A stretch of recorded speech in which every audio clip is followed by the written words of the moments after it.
Hi! Welcome to my vlog. Nandito ako ngayon sa aming store at walang katao-tao dahil sa virus na kumakalat.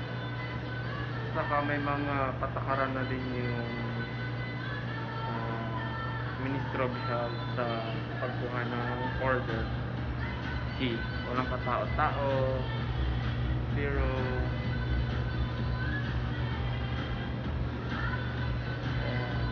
Games na lang.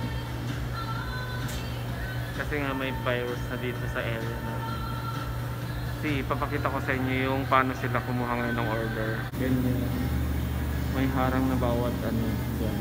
Yan yung cashier. Tapos haharangan na dyan. So diretso lang siya dyan sa may cashier. Tapos lalabas din siya. Ganun ngayon kahigpit sa Saudi. Ayaw nilang i-spread. Lalong lalo na dito sa Khatib area. Walang katao-tao guys. Ganyan lang. Tapos laging may sanitizer doon. Ano ba yun? Ayun yun. Ang tinatanggap lang naming order ngayon ay puro call. Yanji! Oh, tingnan, busy siya. Yan. Oops. Anong cashier namin? Yan lang. Sa mga kabayan namin dito sa Khatib, mag-ingat-ingat.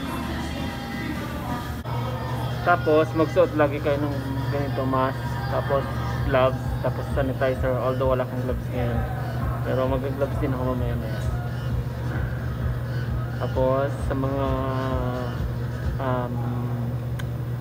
gumagala-galang kabayan natin, ingat-ingat na lang po lagi, especially dito sa Khatib kasi meron nga pong 11 or 30 na yata na cases ng virus na kumalat.